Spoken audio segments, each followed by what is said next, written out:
is not an exercise of freedom of expression in most minds. Well, where did you get this assertion from?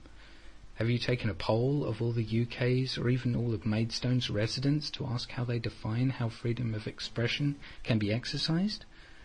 And lastly, you tried to state an arbitrary decibel level to demonise the very use of a megaphone. You do realise that the use of a megaphone is lawful, right? But anyway, that's enough of those, responses.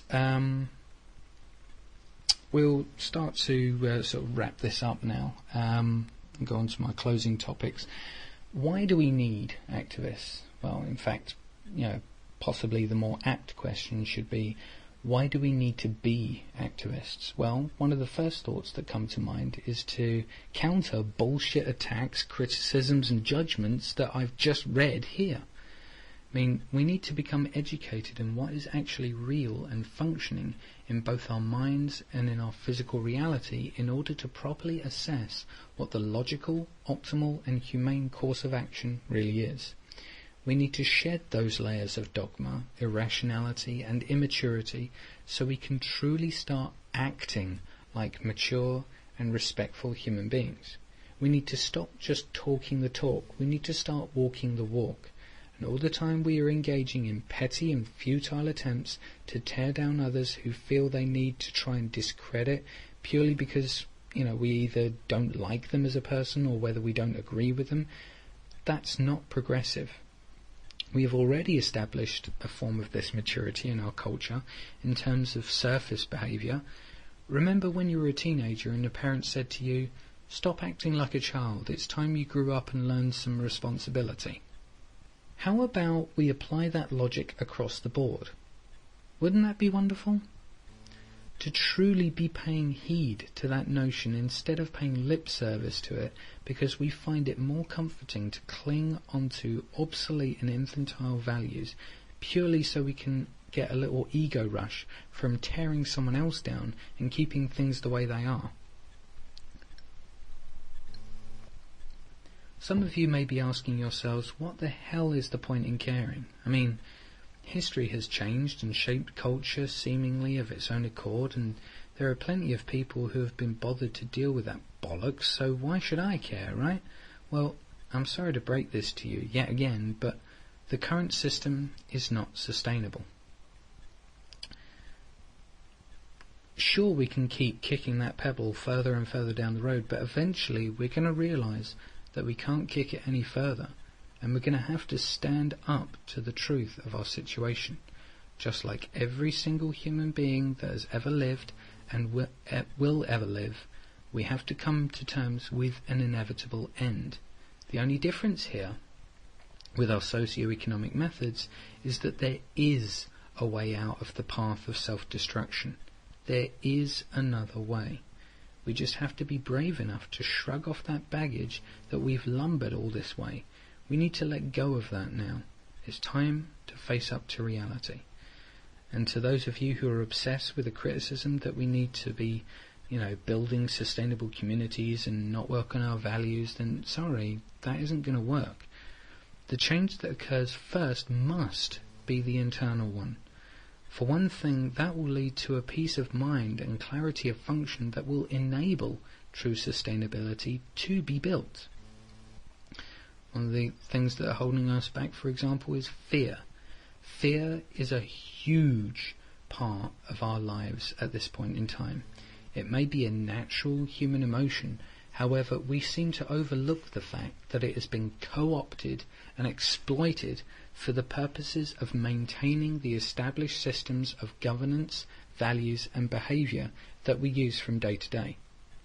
It's the whole reason why the media is predicated upon keeping you scared of everything and anything, because if you are scared, you are easy to control. If you are easy to control, you are easy to placate with advertising, which in turn makes you feel even more scared that you're not as good as everyone else, and that you need to work harder at those jobs to scrape together enough money and then spend wantonly on those products that you've been scared by advertising to purchase.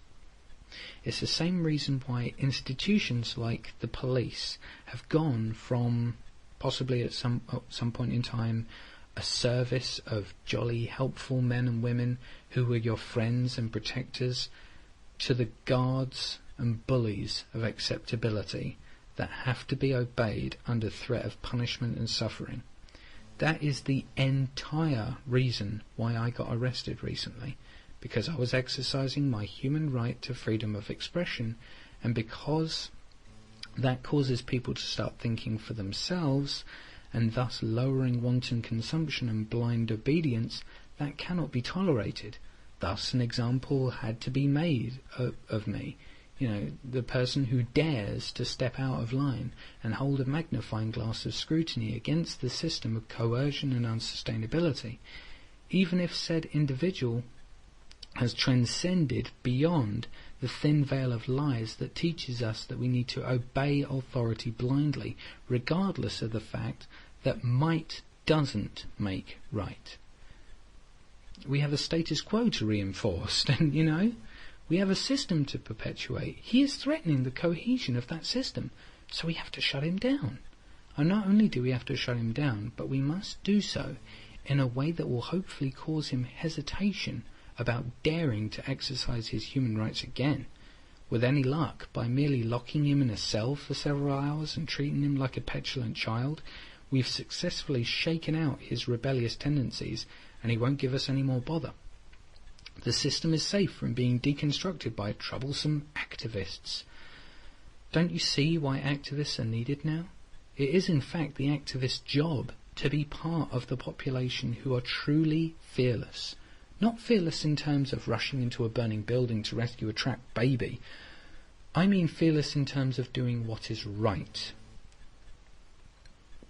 Not for themselves, but for everyone. Everyone alive now and everyone alive in the future. Not to be dissuaded by the efforts of those who live trapped in fear, or who try whatever they possibly can to stop the pyramid from crashing down around our ears. We as a culture have a chronic, and I mean chronic, case of Stockholm Syndrome. Peter Joseph was spot on when he said, as a culture we are mentally ill. We cling on out of desperation to a system that we even consciously acknowledge isn't going to last. But it's the activist's job to be that buffer between comfortable lies and initially uncomfortable reality. It is a huge responsibility to take on the burden of the entire planet upon your shoulders, and I have nothing but pure admiration and respect for those of us who are forced to go it alone, because, like me, we all know that it seems like it's just us against the world, and it's very frustrating and discouraging to stand for what is right, even though we stand alone and we seem to be the only one who thinks so. It is us that enables people to be treated fairly, because without us the world wouldn't recognise that there's anything wrong with what the inherent logic of the system forces us to do and what behaviours we develop as byproducts, and ultimately it's up to us to lay the first seeds to influence change. We are the first ones out of the matrix, as it were. We have to learn from what has happened before and make sure that the failures of the past do not ripple into the future through our actions and advocations. It is this reason why so many people choose not to care, because just look at what responsibility you are taking on by merely caring. And just to emphasise again, I'm not saying that the entire future of humanity rests in the hands of those who claim the title of activist. Because as I explained at the beginning of the podcast, that this is everyone who chooses to care and assumes an active role in making positive changes, regardless of what form they take. This is why we cannot delude ourselves into the illusion propagated by religion or science fiction that our species is going to be fine left to its own devices, and we don't have to worry about lifting a finger to do anything about our self-elected course of self-destruction, because some otherworldly being or race or some divine entity is going to magically make things better and reverse the damage we have done to ourselves and our environment. It's not going to happen like that. We need to take responsibility for ourselves. And not only does the entire activist community need to realise this and take this on board, but more people need to become activists. Because although small groups of people can make positive changes, it is far easier when there are more. There's one line from the TV series Millennium that stuck with me. It's when the main character is asked about the predictions of Nostradamus and similar so-called prophets. He surmised it very well when he said, "They believe we can't just sit back and hope for a happy ending." For all the complaining that people make all the time, that there are so many really nasty and insurmountable problems, and that nothing can be done about it because they give the weakest excuse that I've ever heard. They say, "But I'm just one person." What difference does that make? Are you the only person on the planet? No, of course not. We recognise that we're all together on this planet, and we must all work together in order to achieve a good result for anything or anyone. Why should social change be any different? So next time someone says to you, "But I'm just one person," or something to that effect, do us all a favour and then ask them, "Okay, so what do you plan to do about that?" If they really do have the potential to care and create true positive change, then this will give them pause for thought. If not, then you're obviously dealing with someone unwilling to make the world a better place. So just remind them that if they don't want to do anything about it, stop complaining. You're either part of the solution or you're part of the problem. So, with this said, I think it goes to show that activism is extremely important. At this point in time, possibly more important than any point in time. Because as far as I can see, we're facing the possible end to our species. Think about it. We have the militaristic capability to wipe out all life on Earth on a whim. That much is well known and widely feared as a fact. However, we are not collectively seeing the desperate need to look at the root causes for what could push that button of ultimate destruction. It is our own arrested development due to the bad values and methods we have devised to manage this world that we live on. All this is a case of a huge problem of bad habits. We have grown in an improvised and immature framework that we have not stepped back from to see how tangled it has become. But we can just cut all those ties and start again, using the principles we have created which have provable positive outcomes for all life on Earth, the scientific method, and use that to orientate the sustainability of life on Earth as a whole. It's about time we took that brave step into the unknown. Anyway, that's all the time I have for this podcast. Next time, for next month, I'm very pleased to announce that I'm going to be having Aaron Moritz on the podcast to talk about the stuff that he does. Some of you may actually be familiar with the video series that Aaron does through his channel on YouTube, Say Days Ago 2008, or The Infinite Yes. I mean, I'm definitely a big fan of his Capitalism Epic Fail video, and most definitely the Zeitgeist Movement Exposed, which was a very, very good parody that he did. But anyway, I think we're going to be having a show entitled being a TZM activist, but I'm going to be very much looking forward to that. If you want to check out the